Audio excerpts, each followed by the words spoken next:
Hello friends, મેશ્વા ક્લાસીસમાં આપ સૌનું સ્વાગત છે. આપણે આગળના વિડીયોમાં પ્રશ્ન 1A જે વિકલ્પો હતા એ વિકલ્પોનું ગણતરી સાથે આપણે સોલ્યુશન જોયું. આજે આપણે અહીં પ્રશ્ન 1B નું સોલ્યુશન જોવાનું છે. તો શરૂ કરીએ. પ્રકરણ 7. 1. 612% બરાબર 96 થાય. જોઈએ આપણે 612% 96 થાય છે. એ 612%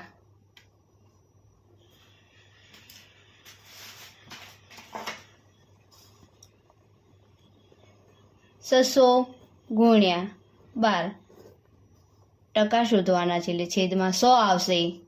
અંશ અને છેદમાં સમાન અંક ઉડી ગયું તો 12 છંગ 72. 12 છંગ કેટલા થાય? 72 થાય. બરોબર. તો 612% આપણને કેટલા મળે? 72 મળે. પણ અહીંયા આપણને કેટલા કીધા છે? 96 કીધા છે. તો આ વિધાન શું આવશે? ખોટું. 2. ₹1200નું 9% લેખે 3 વર્ષનું સાદું વ્યાજ ₹324 થાય. જોઈએ આ વિધાન સાચું છે ખોટું? તો અહીંયા સાદું વ્યાજ શોધવાનું છે. આપણને કહ્યું છે કે આટલું થાય તો આપણે સાદું વ્યાજ શોધીએ. એનું સૂત્ર મૂકીએ PRN/100. પીની કિંમત આપણને આપેલી છે ₹1200. P એટલે મુદ્દલ, R એટલે વ્યાજનો દર જે 9% આપ્યો છે, ગુણ્યા N એટલે મુદત જે વર્ષમાં આપ્યા છે 3 વર્ષ. છેદમાં આવશે 100. અંશ અને છેદમાં સમાન અંક ઉડી ગયું. 12 નવા 108 અને 108 ગુણ્યા 3 કરીએ એટલે આપણને કેટલા મળે? ₹324. બરોબર. તો સાદું વ્યાજ જે છે એ આટલું થાય છે. અને આપણને પ્રશ્નમાં પણ એવું જ કહ્યું છે કે શું આ જે રકમ છે એનું સાદું વ્યાજ 324 થાય? હા, થાય છે. તો વિધાન શું આવશે? સાચું. નંબર 3. 50 મિલીલીટર અને 100 કિલોમીટરનો ગુણોત્તર 1:2 છે. પહેલાં તો જુઓ, મિલીલીટર જે છે એ નાનો એકમ છે. બરાબર. એનો મોટો એકમ કયો કહેવાય? લીટર કહેવાય. અને જે 100 કિલોમીટર છે એનો આ મોટો એકમ છે, પણ એનો નાનો એકમ શું થાય? મીટર. અહીંયા જો બંનેને ફેરવીએ ને તો એના જે એકમો છે ને એકમ સરખા થતા નથી. જો એકમ સરખા ના હોય, ગુણોત્તરમાં એક નિયમ છે કે ગુણોત્તર શોધવા માટે પહેલા તો બંનેના એકમ સરખા હોવા જોઈએ, પરંતુ અહીંયા એકમ સરખા થતા નથી. તો આ વિધાન શું આવશે? ખોટું. નંબર 4. ગુણોત્તર 3:5 એટલે 60%. શોધીએ આપણે. 3:5 ના 60% થાય છે, શોધીએ. 3/5 અને એના 100% વાળી કેટલાય શોધાય? 100%. બરોબર. તો ચાલો 3 ગુણ્યા 100 ના અવયવ પાડો. 20 × 100 છેદમાં 5. અંશ અને છેદમાં સમાન અંક ઉડી ગયો તો કેટલા મળે આપણને? 20 × 60. હા, આપણને કેટલા મળે છે? 60% મળે છે. એટલે કે 3:5 એટલે 60% થાય છે. તો વિધાન શું આવશે? સાચું. ₹1700ની સાડી 10% વળતરથી ખરીદતા સાડીના ₹1690 આપવાના થાય. પહેલાં તો એ જે વળતર આપ્યું છે વળતર શોધવું પડે, અને જે વળતર આવે એને ₹1700માંથી બાદ કરીએ. જે વધે એ. બરાબર. એટલા આપવાના થાય આપણને વળતર. એટલે આપણને જે 10% વળતર કહ્યું છે ને, એટલે જે સાડી હોય એના પર વળતર આપણને મળે એટલે ફાયદો થાય. એ જે 10% વળતર મળે છે એ આપણે પૈસા એટલા ના ચૂકવવાના હોય. બરોબર. તો આપણે ગણીને જોઈએ. 5. પહેલા તો 1700ના 10% કરીએ. 1700ના 10% કેટલા થાય છે? 1700 ગુણ્યા 10% શોધવાના છે. છેદમાં આવશે 100. અંશ અને છેદમાં 0 નીકળી ગઈ તો કેટલા વધ્યા? ₹170 આપણને શું મળે છે? વળતર. હવે જે સાડી કેટલામાં લીધી હતી? ₹1700ની હતી. તો એ ₹1700માંથી આ 170 બાદ કરો તો કેટલા આપવાના થાય? તો જુઓ અહીંયા છેલ્લે 0 આવશે, 10 માંથી 7 જાય એટલે 3 આવશે, 6 માંથી 1 જાય એટલે 5 અને અહીંયા 1 1530 રૂપિયા આપવાના થાય દુકાનદારને, બરોબર. પણ અહીંયા આપણને કેટલા કયા છે કે 1690 આપવાના થાય? ના, કેટલા આપવાના થાય છે? 1530 રૂપિયા આપવાના થાય છે. માટે આ વિધાન શું આવશે? ખોટું. નંબર 6, રૂપિયા 2000ની વસ્તુ પર 5% જીએસટી ભરતા વસ્તુના રૂપિયા 2005 આપવા પડે. જીએસટી એટલે આપણે કોઈ પણ વસ્તુ ખરીદી હોય તો એના પર જીએસટી એટલે કે ટેક્સ જ કહેવાય, એ આપવાનો થાય, બરોબર. તો અહીંયા ગણતરી કરીએ. નંબર 6, પહેલા તો 2000ના 5% કરી દો. કેટલા થાય છે? તો 2000 ગુણ્યા 5 છેદમાં ટકા શોધવાનો એટલે 100.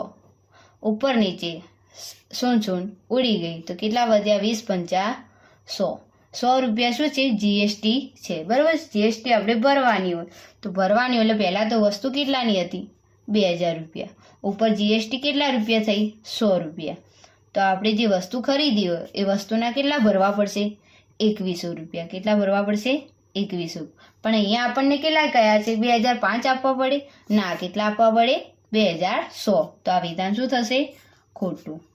નંબર 7, કોઈપણ રકમનું સરખા વ્યાજના દરે પહેલા વર્ષનું સાદું વ્યાજ અને ચક્રવૃદ્ધિ વ્યાજ સરખું હોય? હા, કોઈપણ રકમ હોય જો એનો વ્યાજ દર સરખો હોય તો પહેલા વર્ષનું જે સાદું વ્યાજ અને ચક્રવૃદ્ધિ વ્યાજ હોય એ કેવું હોય? સરખું જ હોય. તો વિધાન શું આવશે? સાચું. 8, રૂપિયા 1200નું 8% લેખે 2 વર્ષના સાદા વ્યાજે વ્યાજ મુદ્દલ રૂપિયા 192 થાય. જોઈએ વ્યાજ મુદ્દલ શોધીને. પહેલા તો 1200ના નંબર 8, અહીંયા I બરાબર PRN ભાગ્યા 100. ચાલો કિંમત મૂકી દઈએ બધાની. 1200 રૂપિયા છે મુદ્દલ, વ્યાજ દર આપ્યો છે 8% અને 2 વર્ષ કીધા છે. 100 છેદમાં અંશ અને છેદમાં 0 નીકળી ગઈ તો 12 × 8 96 અને 96 ગુણ્યા 2 કરો એટલે શું થાય? 192 રૂપિયા. કેટલું થાય? 192. 12 × 8 96, 96 ગુણ્યા 2 એટલે 192 રૂપિયા. તો શું થાય છે? સાદું વ્યાજ થાય છે. અહીંયા આપણને શું કહ્યું છે? વ્યાજ મુદ્દલ. શું કહ્યું છે? વ્યાજ મુદ્દલ. તો અહીંયા વ્યાજ મુદ્દલ લખીએ કે વ્યાજ મુદ્દલ બરાબર મુદ્દલ વત્તા વ્યાજ. આવું સૂત્ર આવે, બરોબર. મુદ્દલ એટલે P, વ્યાજ એટલે I અને વ્યાજ મુદ્દલ એટલે A. ચલો P કેટલા છે? 1200 રૂપિયા અને સાદું વ્યાજ કેટલું આવ્યું? 192 રૂપિયા. તો કેટલું થાય વ્યાજ મુદ્દલ? 1392 રૂપિયા થાય, બરોબર. તો શું કહે છે કે 1200 રૂપિયાનું 8% લેખે 2 વર્ષના સાદા વ્યાજે વ્યાજ મુદ્દલ 192 રૂપિયા થાય? ના, કેટલું થાય છે? 1392 રૂપિયા. તો વિધાન શું આવશે? ખોટું. આગળ પ્રકરણ 9.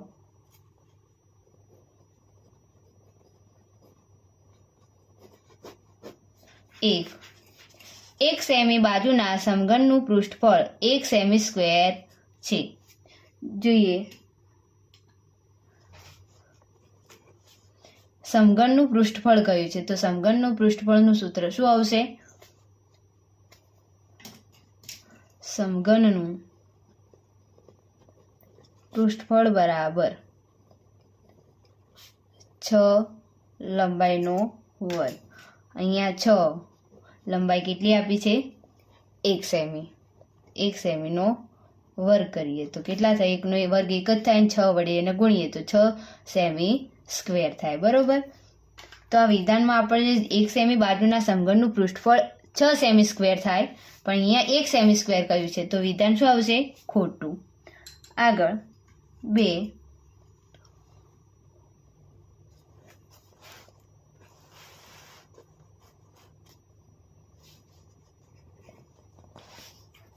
ચોવીસ સેમી સ્ક્વેર પૃષ્ઠફળ ધરાવતા સમઘનની બાજુની લંબાઈ 2 સેમી છે. અહીંયા પૃષ્ઠફળ આપી દીધું છે ને એના પરથી આપણે બાજુ શોધીએ. ચલો સમઘનનું પૃષ્ઠફળ બરાબર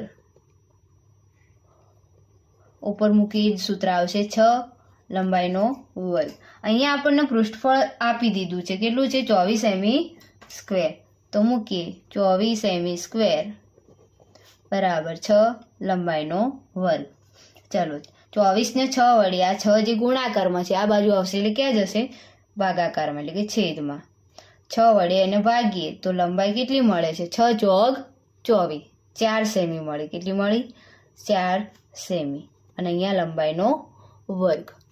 તો અહીંયા લંબાઈનો એટલે અહીંયા હવે 4નું વર્ગમૂળ કાઢીએ તો કે 2 ની 2 ઘાત અને અહીંયા લંબાઈનો વર્ગ. બંને સાઈડથી વર્ગ ઉડી ગયો તો આપણને કેટલી મળે છે લંબાઈ? 2 સેમી. જો પૃષ્ઠફળ 24 સેમી સ્ક્વેર હોય તો એની બાજુની લંબાઈ 2 સેમી છે. હા, એટલો જવાબ આવે છે. તો શું આવશે? વિધાન સાચું. નંબર 3, સમલંબ ચતુષ્કોણની ચારે બાજુઓના માપ સરખા હોય છે? તો ના, સમલંબ ચતુષ્કોણની ચારે બાજુઓના માપ સરખા હોતા નથી. સમબાજુ ચતુષ્કોણ કયું હોય તો એની ચારે બાજુના માપ સરખા હોય છે, પણ સમલંબ ચતુષ્કોણના ચારે બાજુના માપ સરખા નથી હોતા. તો શું આવશે? વિધાન ખોટું. રોડ રોલરનો આકાર ગોળ હોય છે? ના, એ એક નળાકાર જેવું હોય છે. કેવું હોય છે? નળાકાર. તો આ પણ વિધાન શું આવશે? ખોટું. ચલો 5 નંબર, 5 સેમી ગુણ્યા 4 સેમી ગુણ્યા 3 સેમી માપના લંબઘનનું કુલ પૃષ્ઠફળ 60 સેમી સ્ક્વેર છે. તો અહીંયા લંબઘનનું પૃષ્ઠફળ આપણે શોધવાનું છે. એને 60 કહ્યું છે, પણ આપણે શોધીને જવાબ લાવીએ કેટલો આવે છે જોઈએ. તો નંબર 5, લંબઘનનું પૃષ્ઠફળ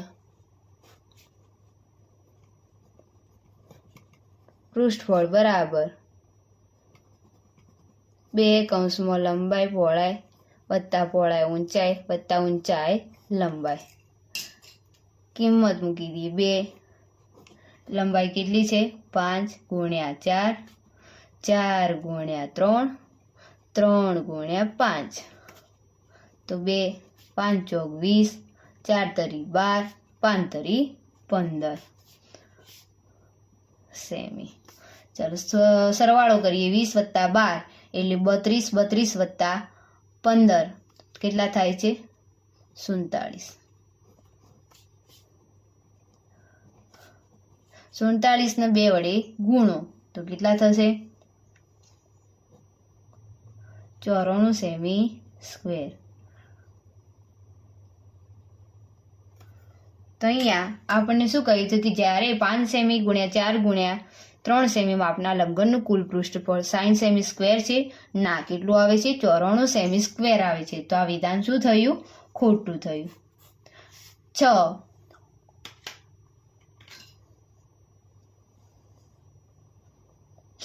અહીંયા એક બંધ નળાકારની ત્રિજ્યા અને ઊંચાઈ 1 સેમી છે. તો તેનું કુલ પૃષ્ઠફળ 4 પાઈ છે. શોધીએ.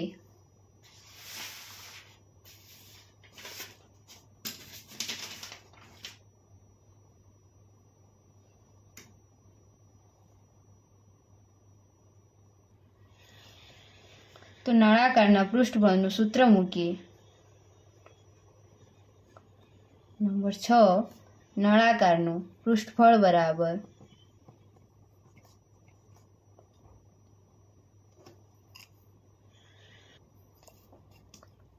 2 પાઈ r વત્તા h.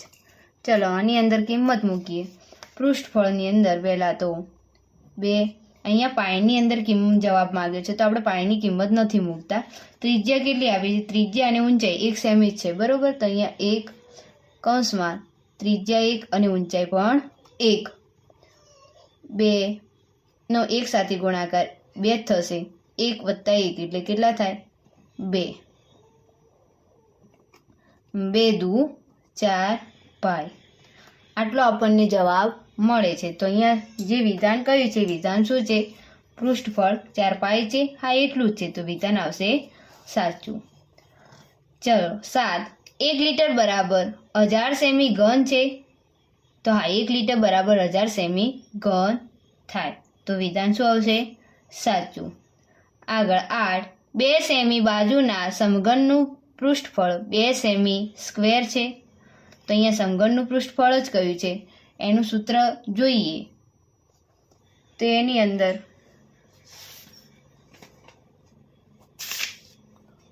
ઉપર જ જોઈ લઈએ.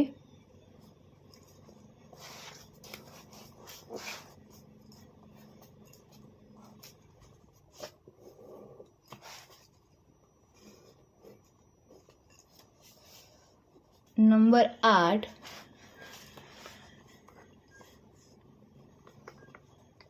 સમઘનનું પૃષ્ઠફળ બરાબર સૂત્ર મૂકીએ 6 લંબાઈનો વર્ગ. અહીંયા 6 લંબાઈ કેટલી આપી છે 2 સેમી. કેટલી આપી છે આપણને 2 સેમી. તો મૂકીએ 2 એનો વર્ગ 6 2 નો વર્ગ કેટલો થાય 4. કેટલો થાય 4 સેમી. બરાબર. 6 ચોક 24 સેમી સ્ક્વેર.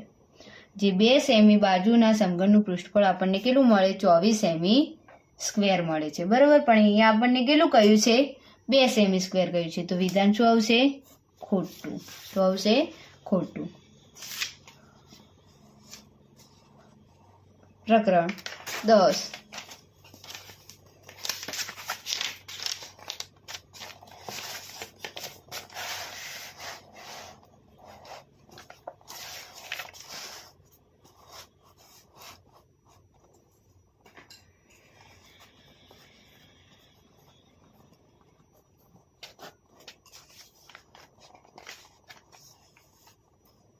1 3/12 ભાગ્યા 3/12 બરાબર 3 થાય. જોઈએ ગણતરી કરીને. જો એક નિયમ છે કે આધાર સરખા હોય અને ભાગાકાર આપ્યો હોય ત્યારે ઘાતની શું થાય છે બાદબાકી. તો 12 માંથી 12 જાય તો શું રહે 0. અને કોઈ પણની 0 ઘાત એટલે જવાબ શું આવે છે 1 આવે. શું આવે 1. પણ અહીંયા આપણને કેટલો કયો છે 3 કયો છે. તો વિધાન શું આવશે ખોટું. 2 ની -3 ગુણ્યા 5 ની -3 ઘાત. અહીંયા એક બીજો નિયમ છે કે જો ઘાત સરખી હોય ત્યારે આધારનો ગુણાકાર કરી અને ઘાત એક જ વખત જે 2 આપી છે એ મૂકવી. તો કે 2 ગુણ્યા 5 અને એની -3 ઘાત. તો 5 દુ 10 અને 10 ની કેટલી થઈ -3 ઘાત. તો વિધાન સાચું જ છે. આપણને જે ગણતરી કરીને જવાબ મળે છે એવો ને એવો આપ્યો છે. તો શું આવશે સાચું. 3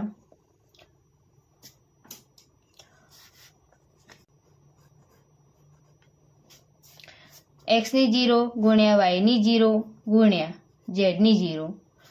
હવે તમને આગળ જ કહ્યું કે કોઈ પણ સંખ્યાની 0 ઘાત હોય ત્યારે જવાબ શું આવે છે 1 જ આવે. બરોબર. તો અહીંયા આપણને x y z આપ્યું છે. તો વિધાન શું આવશે ખોટું આવશે. શું આવશે ખોટું. 4 આ જે પ્રમાણિત સ્વરૂપમાં આપ્યું છે 0.0000027 ને પ્રમાણિત સ્વરૂપમાં 2.7 ગુણ્યા 10 ની -6 લખાય. તો આ જુઓ જે પોઈન્ટ પાછળ કેટલા અંક છે 1 2 3 4 5 6 7 ટોટલ 7 અંક છે. બરોબર. એમાંથી આપણે એક જ પોઈન્ટ મૂકવાનો. જે સંખ્યા હોય એ સંખ્યાના પાછળ એક અંક પછી જ પોઈન્ટ મૂકવાનો. તો અહીંયા પોઈન્ટ મૂક્યો. 7 અંકો હતા એમાંથી આપણે એક અંક લઈ લીધો. બરાબર. મતલબ કે એક પોઈન્ટ લઈ લીધો. તો હવે એક બાદ કરો કેટલા વધ્યા 6. તે 10 ની -6 ઘાત લખાય. તો આ પ્રમાણિત સ્વરૂપ એ રીતે જ લખાય. તો વિધાન શું આવશે સાચું. 5 x ની 3 ઘાત ગુણ્યા x ની 4 ઘાત. આગળ કહ્યું તેમ કે આધાર સરખા હોય અને ગુણાકાર આપ્યો હોય ત્યારે ઘાતનો શું થાય છે સરવાળો. તો 4 + 3 કેટલા થાય 7. હા એટલો જવાબ આપણને મળે છે ને અંદર પણ આપ્યો છે. તો વિધાન શું આવશે સાચું. આગળ 6